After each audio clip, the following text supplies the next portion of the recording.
Life imprisonment, no parole, no appeal. Your Honor, please, I didn't do this. Shut your mouth! Judge Harrison Cole slammed his gavel, lips curling into a grin. You stinking black rats are all the same. Lying, stealing, wasting my court's time. Wesley Adams stood in chains. 19. Trembling but silent. Look at you! Standing there like you deserve mercy. You disgust me. The gallery froze. A reporter stopped typing.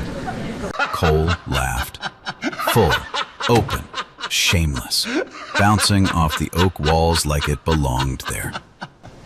Rat from the garbage dump like you doesn't deserve a second chance. But in the last row, a man in a worn gray jacket slowly closed his notebook. His jaw locked.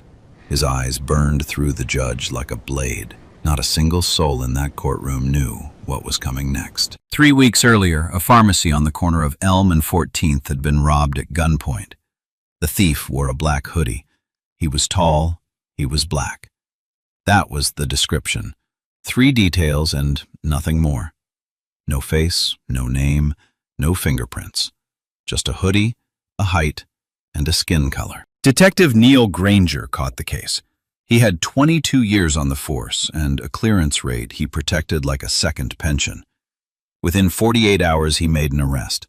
Wesley Adams, a freshman engineering student at Penfield State, picked up 3 blocks from the pharmacy while walking home from the campus library. Wesley had no weapon, no stolen goods, no mask. He was wearing a black hoodie. That was enough. Now inside courtroom 7 of the Camden County Superior Court, the state of New Jersey was presenting its case. The fluorescent lights hummed overhead.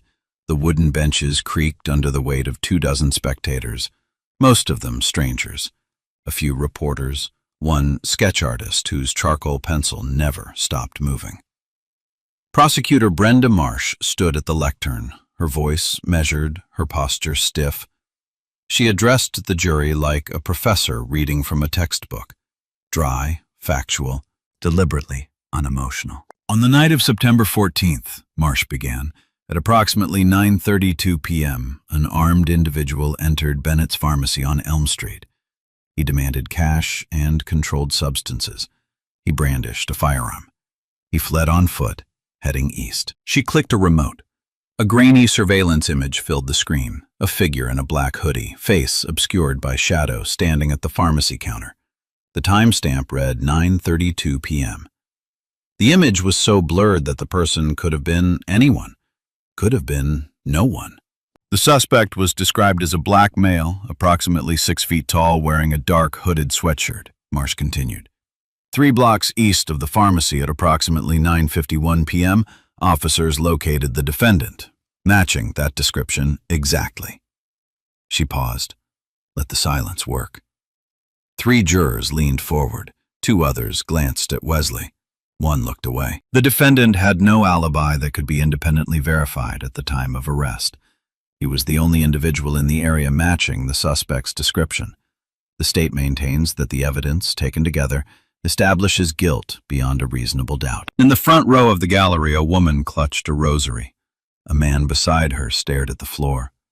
Wesley sat at the defense table, his wrists still red from the cuffs they had removed minutes ago. His public defender, Derek Sutton, shuffled papers without looking up. His tie was loosened. His briefcase sat open, spilling folders that looked like they had been assembled in a hurry, because they had been. Sutton had been assigned the case 72 hours ago. He had met Wesley once, for 11 minutes, in a holding cell that smelled like bleach. Detective Granger took the stand next. He unbuttoned his jacket, adjusted the microphone, and settled in like a man who had done this 100 times. His badge caught the overhead light. His answers came quick, rehearsed, polished, smooth from years of courtroom repetition. I responded to the dispatch call at approximately 9:35, Granger said. Witness at the scene described the suspect as a tall black male in a black hoodie fleeing eastbound on Elm. I established a perimeter. At 9:51, I observed the defendant walking southbound on Camden Avenue, 3 blocks from the pharmacy. "And what drew your attention to him?" Marsh asked. He matched the description. Black male, approximately 6'1", black hooded sweatshirt. "Did you observe anything else?" "He appeared nervous. He was walking quickly." Wesley's jaw tightened.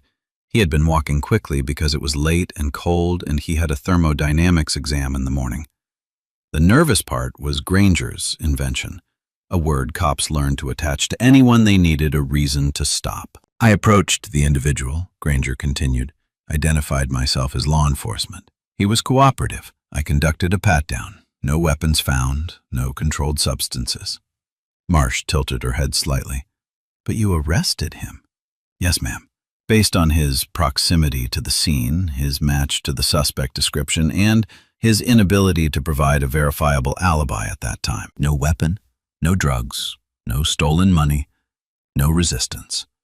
But proximity and appearance were enough to put a 19-year-old in handcuffs on a Tuesday night." The arrest report was 4 paragraphs. Wesley's life was reduced to a description that could have matched 10,000 men in the state of New Jersey. Judge Harrison Cole sat above it all, his reading glasses perched on the tip of his nose, his silver hair combed back in precise lines. He watched the proceedings with the half-interested expression of a man reviewing restaurant receipts. But every now and then his gaze drifted to Wesley, and when it did, something shifted in his face.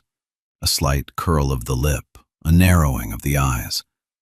It was subtle, practiced, the kind of contempt that hides behind procedure. When Derek Sutton rose to cross-examine Granger, Cole leaned forward. "Mr. Sutton," he said before the lawyer could speak, "let's keep this efficient. The court's calendar is full." Sutton blinked. "Your Honor, I have substantive questions regarding the identification process." "Then ask them quickly." Sutton turned to Granger. "Detective, how many black males between 5'10" and 6'2" were within a 10-block radius of the pharmacy that night?" Granger hesitated. "I couldn't say." "You couldn't say because you didn't check. You saw a black man in a hoodie and you stopped looking." "Objection," Marsh said. "Argumentative." "Sustained," Cole said immediately. "Move on, Mr. Sutton." Sutton tried again. "Detective, the surveillance footage, does it show the suspect's face?" "No." "Does it show any distinguishing features? Tattoos, scars, birthmarks?" The resolution wasn't sufficient for. "So, no.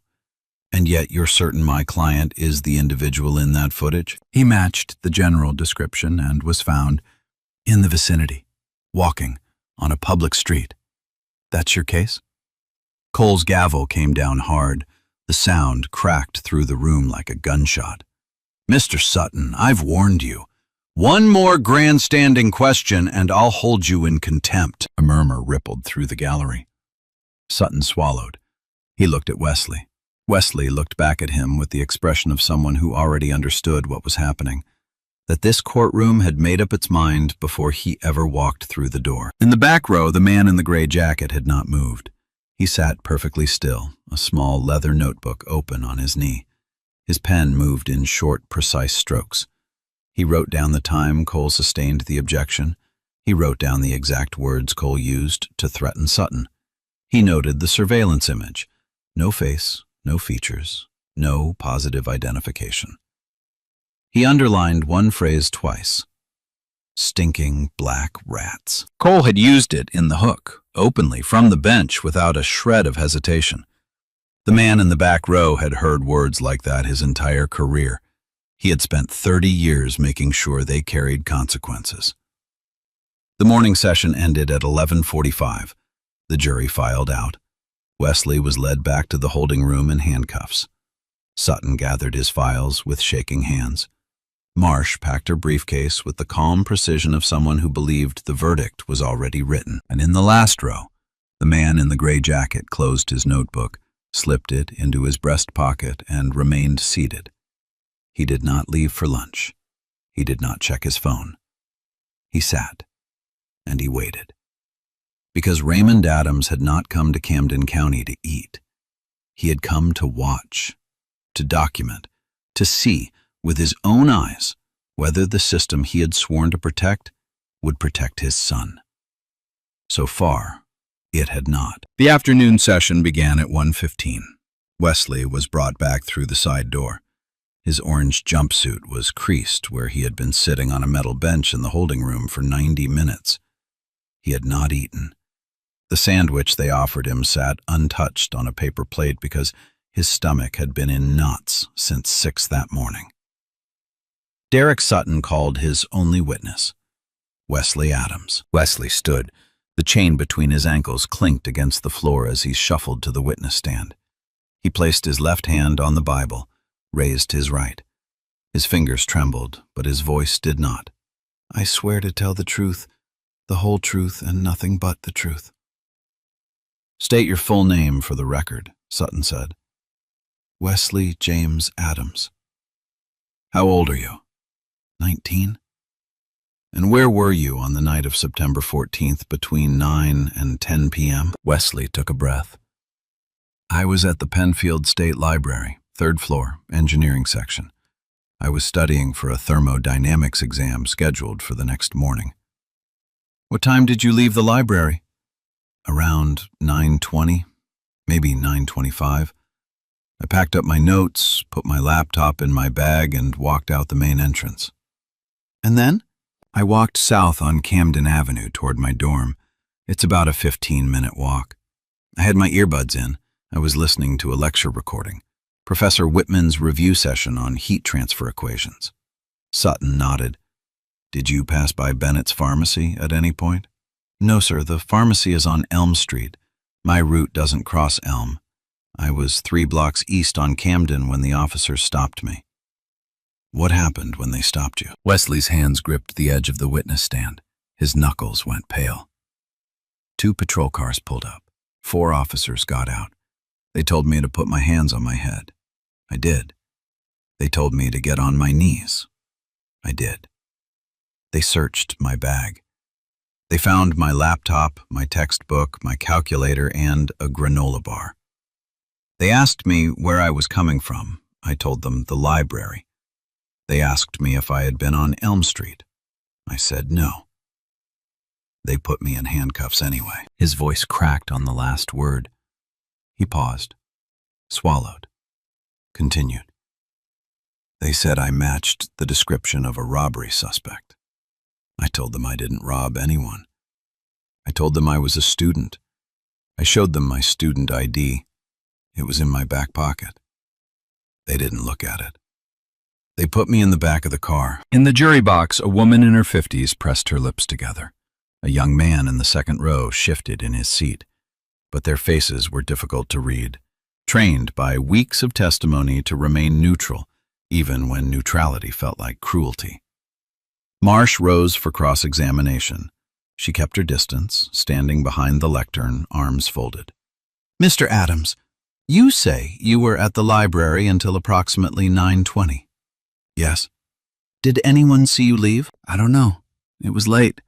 The 3rd floor was mostly empty, so no one can confirm you were there at that exact time." Wesley paused. "The library has a card swipe system. My student ID would have logged when I entered and exited the building." A flicker of something crossed Marsh's face. She moved on quickly. "You say your route home doesn't cross Elm Street." "It doesn't. But Camden Avenue is 3 blocks east of Elm. A person could easily walk from Elm to Camden in under 10 minutes. A person could. I didn't." Cole's pen tapped against the bench. He looked at Wesley the way a man looks at a clock he is tired of watching. "Mr. Adams," Cole interrupted, leaning into his microphone, "are you asking this court to believe that you just happened to be 3 blocks from a crime scene wearing the exact same clothing as the suspect at the exact right time, purely by coincidence?" Sutton stood immediately. "Your Honor, the witness is under cross-examination by the prosecution. The bench does not typically—" "I'm aware of courtroom procedure, Mr. Sutton.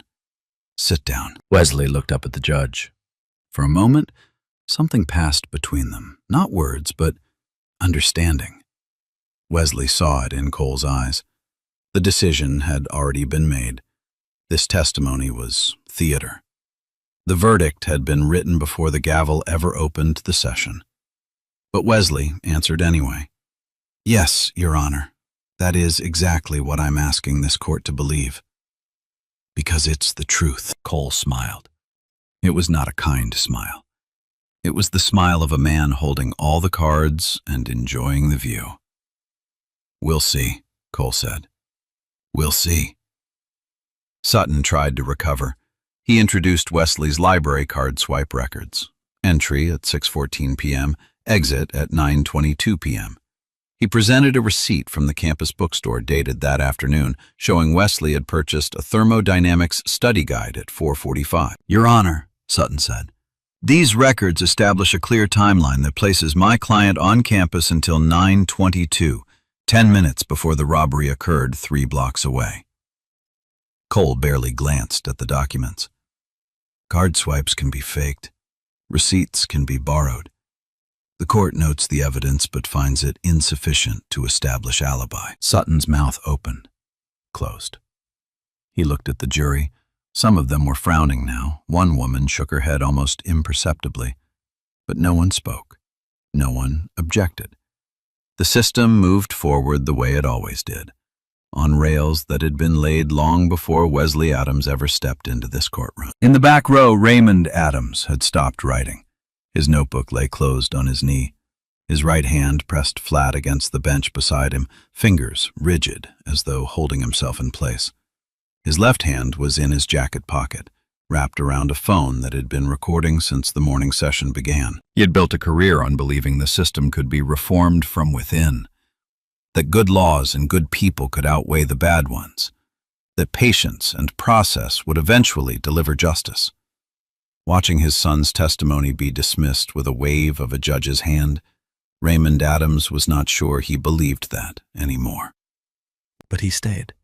He stayed because leaving would mean giving up, and Raymond Adams did not give up on his son. Not when Wesley's mother died, not when the job pulled him to Washington, not now. He uncapped his pen and wrote one final line in his notebook. Phase 2. Tonight. Wesley Adams grew up in a 2-bedroom apartment on the 3rd floor of a walk-up in Trenton. His mother, Denise, was a nurse at St. Francis Medical Center. She worked double shifts 4 days a week and still managed to sit at the kitchen table every night, checking Wesley's homework with a red pen she kept behind her ear. She died when Wesley was 15, pancreatic cancer. Diagnosed in March, gone by August. 5 months. That was all the time the disease gave them. Wesley remembered the last thing she said to him. Not the words. Those had blurred with time. But the way her hand felt in his. Thin, dry, her fingers barely closing around his palm.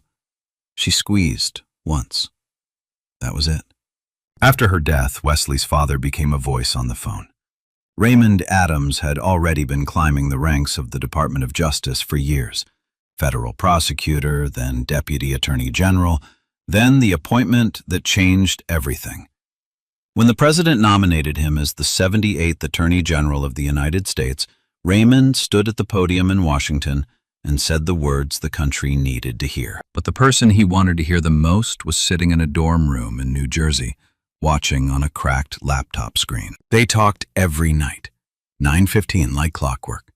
Raymond would call from his office, his car, sometimes from the hallway outside a Senate hearing. The conversations were short, 10 minutes, sometimes 5, but they never missed one. Wesley would tell him about classes. Raymond would ask about grades, meals, sleep. The ordinary questions of a father who carried the extraordinary weight of knowing he had chosen the country over his son's daily life. Wesley never blamed him, not once. He understood duty the way children of soldiers understand deployment. You don't resent the absence. You learn to carry it.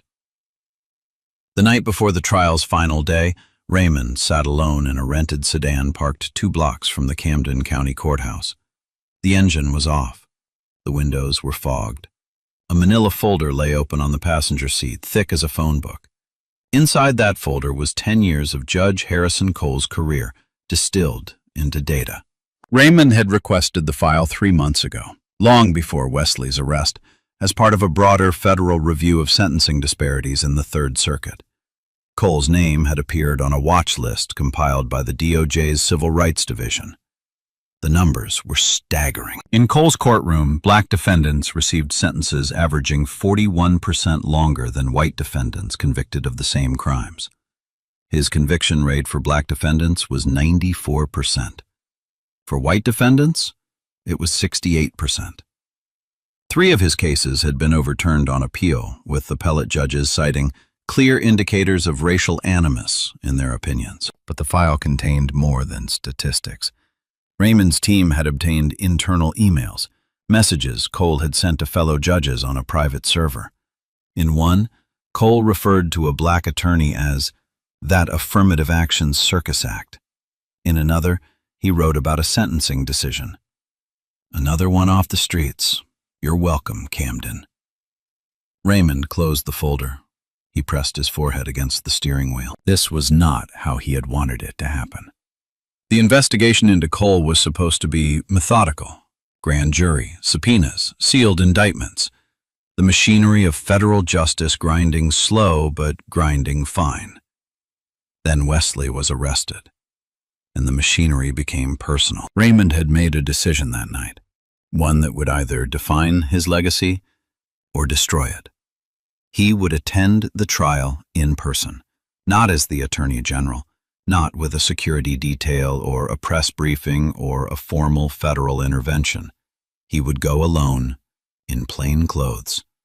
He would sit in the back row and watch. If the system worked, if Cole followed the law, if the evidence was weighed fairly, if his son received the justice that every citizen was promised, then Raymond would let the federal investigation proceed on its own timeline. But if the system failed, if Cole did what the data predicted he would do, then Raymond would stand up, and the full weight of the United States Department of Justice would land on Harrison Cole's bench like a hammer on glass. He picked up his phone, dialed a number. It rang once. It's Adams. Have the team on standby. Camden County Courthouse, tomorrow morning. He hung up, leaned back, closed his eyes. Tomorrow, he would find out if the system deserved his faith or his fury. The next morning, courtroom 7 filled early. Word had spread, not through headlines, but through the courthouse hallways, the way bad news always travels. Clerks whispered to bailiffs, bailiffs whispered to reporters. By 8:45, every bench in the gallery was full. A line of spectators who could not find seats stood against the back wall, arms folded, waiting. Derek Sutton arrived with a new folder. He had spent the previous night at his office until 2 in the morning, making phone calls he should have made a week ago. His hands were steadier now. His tie was straight. Something had shifted in him overnight. Not confidence exactly, but resolve. The kind that comes when you realize you are the only thing standing between a 19-year-old and a cage. Your Honor, Sutton began, the defense requests permission to present additional evidence pertaining to the defendant's alibi. Cole's eyebrows rose. Additional evidence. Mr. Sutton, we are in the final stage of this trial. You've had weeks to prepare. The evidence was available, Your Honor, but its significance was not fully appreciated until the prosecution rested. I believe it is material and exculpatory. Cole leaned back. His fingers drummed the bench. Make it quick. Sutton stood and addressed the jury. Ladies and gentlemen, I'd like to direct your attention to the Penfield State University library system. The library uses electronic card readers at every entrance and exit. Each swipe is logged with a timestamp and a unique student identification number. He held up a printed document. This is the official log from the Penfield State Library for the night of September 14th. At 6:14 p.m., Wesley Adams swiped his student ID to enter the building. At 9:22 p.m., he swiped again to exit. The robbery at Bennett's Pharmacy occurred at 9:32 p.m., 10 minutes after Wesley left a building located 1.4 miles from the crime scene. He paused and let the math settle over the jury. 1.4 miles in 10 minutes. on foot, at night, to a location that was not on Wesley's route home. The timeline did not work. It had never worked. Marsh stood. Objection. Card swipes proved that a card was used, not that the defendant was the one using it. Sustained, Cole said. The jury will consider the limitations of electronic records. Sutton pressed forward. The defense also presents the campus bookstore receipt from 4:45 p.m. on September 14th, showing the defendant purchased a thermodynamics study guide. The cashier, Margaret Hollis, has provided a sworn affidavit confirming she recognized the defendant as a regular customer. Cole waved his hand dismissively. Noted. Anything else, Mr. Sutton? Sutton took a breath. This was the moment he had been building toward. Your Honor, the defense calls Gloria Bennett to the stand. A murmur swept through the gallery. Gloria Bennett, the owner of Bennett's Pharmacy. The victim of the robbery herself. She had not been on any witness list. She had not been subpoenaed by the prosecution. She had called Sutton's office at 9 o'clock the previous night after seeing a news segment about the trial on the local news. She told the receptionist she could not sleep. She told her she had information the court needed to hear. Gloria was 63 years old. She walked to the witness stand with a cane in her right hand and a manila envelope in her left. Her gray hair was pulled back in a tight bun. Her glasses sat low on her nose. She looked like someone's grandmother, because she was. 4 grandchildren. All of them lived within 10 miles of the pharmacy she had owned for 31 years. Mrs. Bennett, Sutton said, you were present during the robbery on September 14th. I was behind the counter, 5 feet from the man who robbed me. Can you describe the individual who committed the robbery? Gloria adjusted her glasses. He was tall, maybe 6'3", 6'4", bigger than that young man sitting over there. She pointed at Wesley. Much bigger, broader shoulders, heavier build, and he had a tattoo on the left side of his neck. A snake, coiled around something, maybe a cross. I couldn't see all of it because of the hoodie, but I saw enough. You don't forget a face that close when there's a gun between you. Did you share this description with the police? I tried.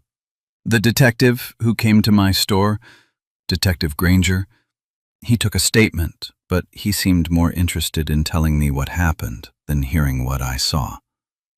I told him the man was taller than 6'1". I told him about the tattoo.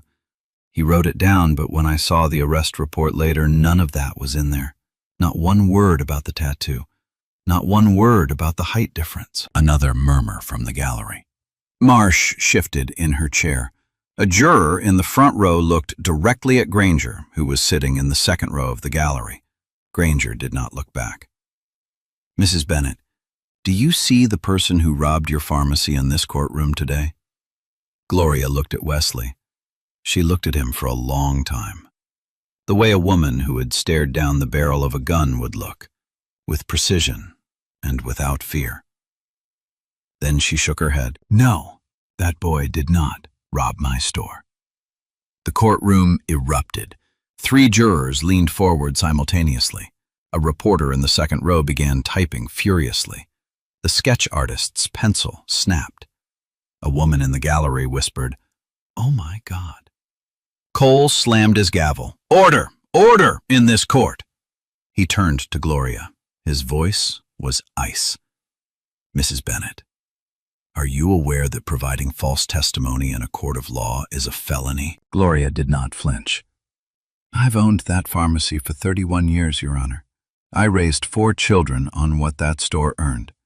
I watched a man point a gun at my face from 5 feet away. I know what he looked like. And he did not look like that boy." Cole's jaw tightened. "The court will weigh your testimony accordingly." "I'm not finished," Gloria said. Cole blinked. Witnesses did not tell Judge Harrison Cole they were not finished. Gloria opened the manila envelope. Inside was a printed photograph, a still frame from a security camera she had installed herself, one that the police had never requested. It showed the robber from behind, exiting the pharmacy. The image was clearer than the prosecution's footage, and on the left side of the man's neck, visible above the collar of his hoodie, was a dark tattoo. A snake, coiled and unmistakable. "I pulled this from my own camera," Gloria said. "The one above the back door. The police only took footage from the front. They never asked about the second camera. I called them twice to tell them. Nobody called me back." Sutton took the photograph and presented it to the jury. The image circulated from hand to hand. Every juror stared at it. Every juror saw the tattoo. Every juror looked at Wesley's neck. Clean, unmarked, smooth as the day he was born. Marsh stood again.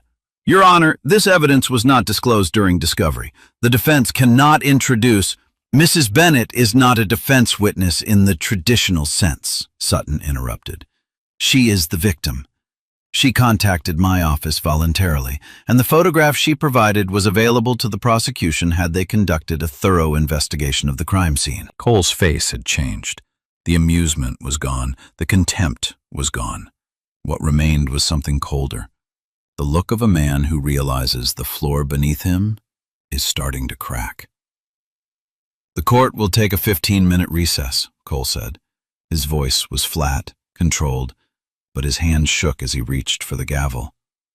In the back row, Raymond Adams uncapped his pen. He drew a single check mark in his notebook. The floor was cracking, and Raymond knew exactly where the fault line ran. The recess lasted exactly 15 minutes. When Cole returned to the bench, his face was a mask.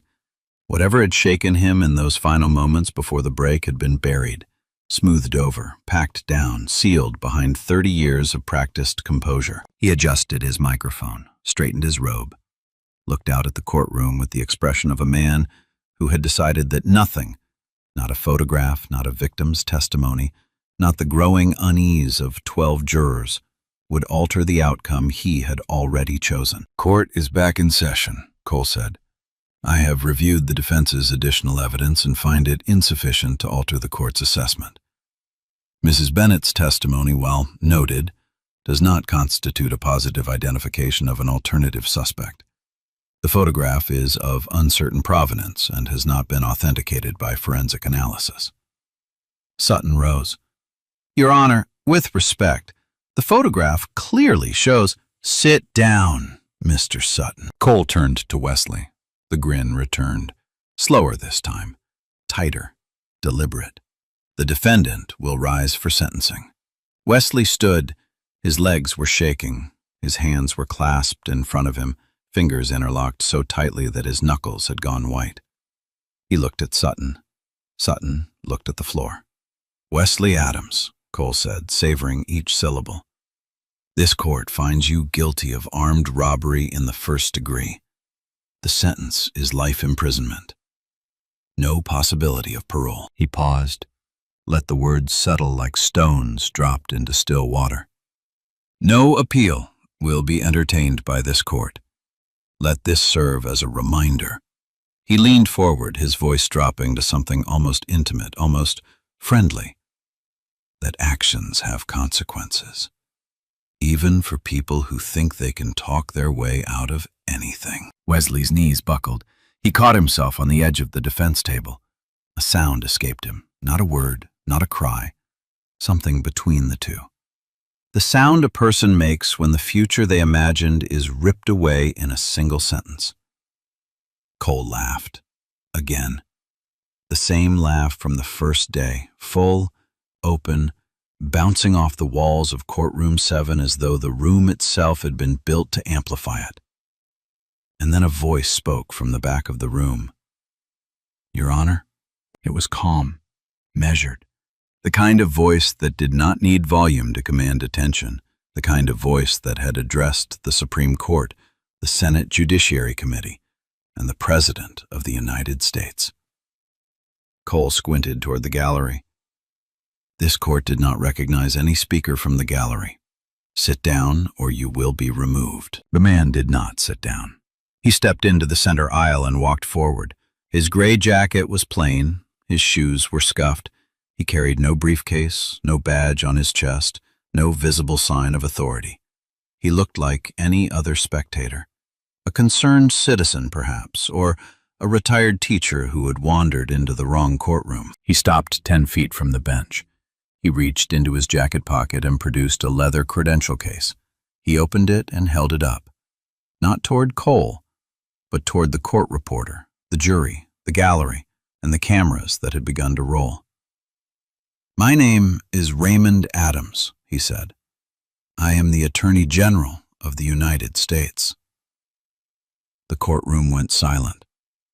Not the polite silence of attentive listeners, the absolute silence of 40 people who had simultaneously stopped breathing. "And that young man you just sentenced to life in prison," Raymond continued, his voice steady as bedrock, "is my son." Cole's gavel slipped from his fingers. It hit the bench with a dull thud and rolled to the edge. He did not pick it up. His mouth opened, closed, opened again. No sound came out. Raymond did not raise his voice. He did not need to. "I have sat in this courtroom for 2 days. I have watched you dismiss evidence, intimidate defense counsel, and deliver a sentence that would be unconscionable for any defendant, let alone an innocent one. I have documented every procedural violation, every racial slur, every instance of judicial misconduct." He lowered the credential case. "As of this moment, the Federal Bureau of Investigation has been authorized to open a formal investigation into your conduct, your sentencing record, and your fitness to serve on the bench." 2 men in dark suits entered through the rear door of the courtroom. They did not speak. They did not need to. The letters on their jackets said everything. FBI. For 30 seconds, no one in courtroom 7 moved. The 2 FBI agents stood at the rear doors like sentinels. The court reporter's fingers hovered above her keys. The sketch artist had stopped drawing. Even the fluorescent lights seemed to hum louder in the silence, as if the building itself was holding its breath. Cole found his voice first. It came out cracked, stripped of the authority he had worn like armor for 3 decades. This is completely out of order. You have no jurisdiction in my courtroom. I am a sitting judge of the state of New Jersey, and I will not be intimidated by—" "Judge Cole," Raymond said. He did not raise his voice. He did not step closer. "I am not here to intimidate you. I am here to present facts." Raymond turned to the court reporter. "I'd like the following entered into the record." He reached into his jacket and produced a folded document, a single sheet of paper that had been sitting in his breast pocket for 2 days next to the notebook, waiting for this exact moment. "Over the past 10 years, Judge Harrison Cole has presided over 412 felony cases involving black defendants. Of those, 387 resulted in convictions. That is a conviction rate of 94%. He let the number hang in the air. During the same period, Judge Cole presided over 291 felony cases involving white defendants. Of those, 198 resulted in convictions. That is a conviction rate of 68%. Marsh sat frozen. Her pen had stopped moving 3 sentences ago. Black defendants in Judge Cole's courtroom received sentences averaging 41% longer than white defendants convicted of identical charges. In 23 cases, Judge Cole imposed the maximum sentence for black defendants, where white defendants with comparable criminal histories received probation or reduced charges. A juror in the back row covered her mouth. Another shook his head slowly, the way people do when they are not surprised but are still sickened. 3 of Judge Cole's convictions have been overturned on appeal. In each case, the appellate court cited, and I quote, "clear indicators of racial animus in sentencing." Those opinions are public record. Anyone in this room can read them. Cole slammed his palm on the bench. "Enough! This is a state court. Federal statistics do not—" "I'm not finished, Judge Cole." The room went still again.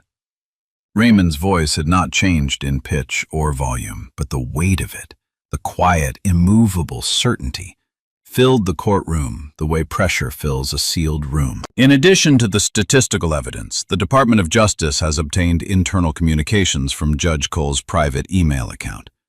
In one message, dated March of last year, Judge Cole referred to a black attorney appearing before his bench as, and I quote, "that affirmative action circus act." A gasp from the gallery.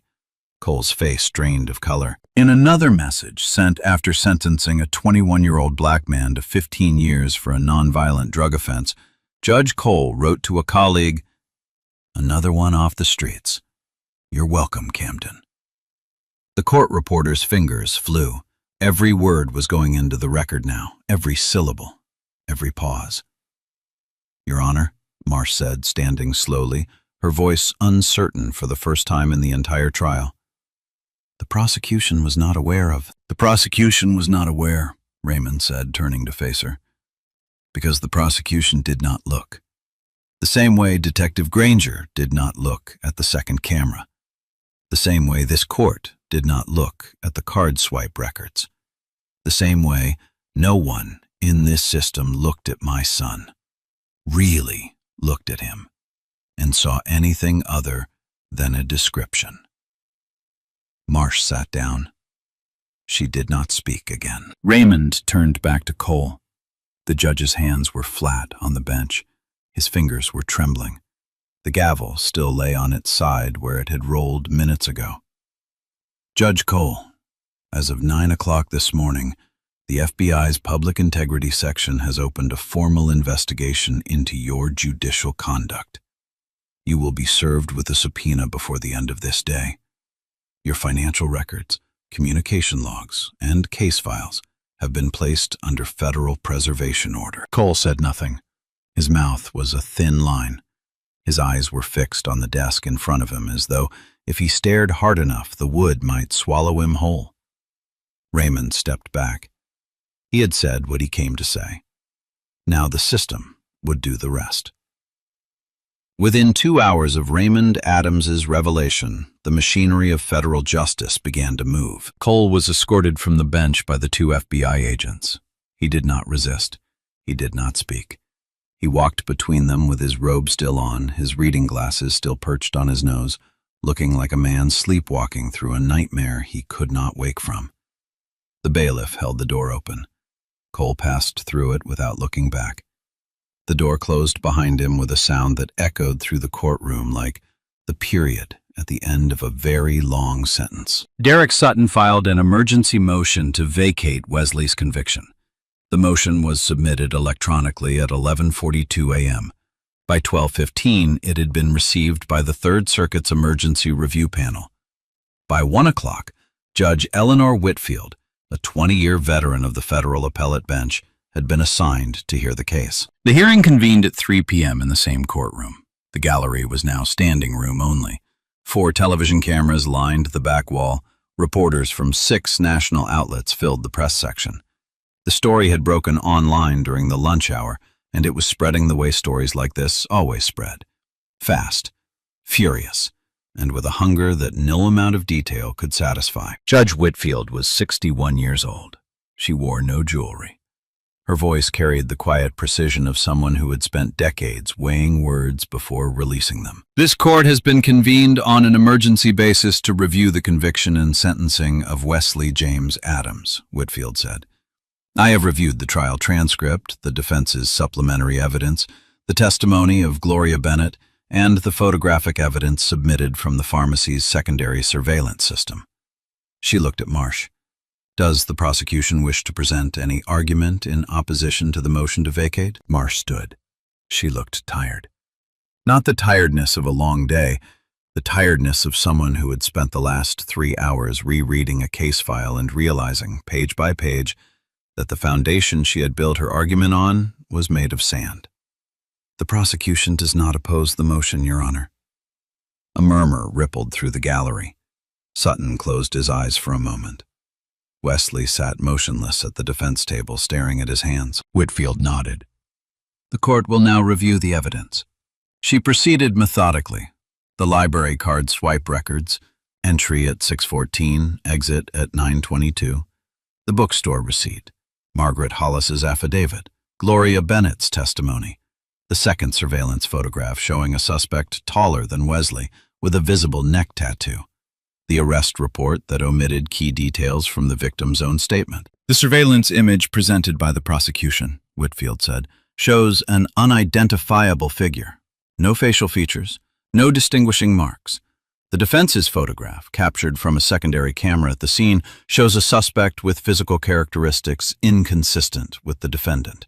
Specifically, a significantly larger build and a visible tattoo on the left side of the neck. She paused. The defendant has no tattoos. She turned to the section of the transcript where Cole had dismissed the card swipe records. She read his words aloud.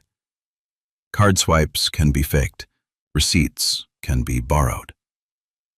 This court finds no evidentiary basis for that assertion, Whitfield said. The records were authenticated by the university's IT department. There is no indication of tampering. She set the transcript down. Additionally, this court has been made aware of a pending federal investigation into Judge Harrison Cole's sentencing practices. While this court makes no findings regarding that investigation, the statistical and documentary evidence presented by the Attorney General raises serious questions about the impartiality of the presiding judge in this case. Whitfield folded her hands. Based on the totality of the evidence, the insufficiency of the prosecution's identification, the exculpatory testimony of the victim herself, the photographic evidence of an alternative suspect, and the documented timeline establishing the defendant's presence at a location inconsistent with participation in the crime, this court vacates the conviction of Wesley James Adams. She looked at Wesley. Mr. Adams, you are free to go. Wesley did not move. Not immediately. He sat at the defense table, his hands still flat on the wooden surface, as though he did not trust the words. As though, after everything, the arrest, the trial, the gavel, the laughter, the chains, he needed a moment to believe that the system had finally, after failing him at every turn, done something right. Then Sutton touched his shoulder, and Wesley broke. The tears came silently at first. Then his shoulders shook. Then a sound escaped him.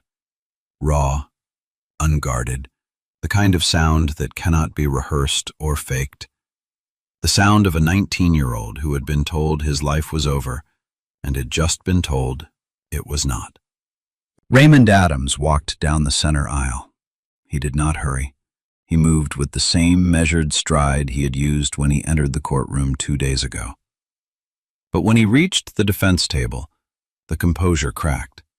He wrapped his arms around his son and held him the way he had not held anyone since the night Denise died.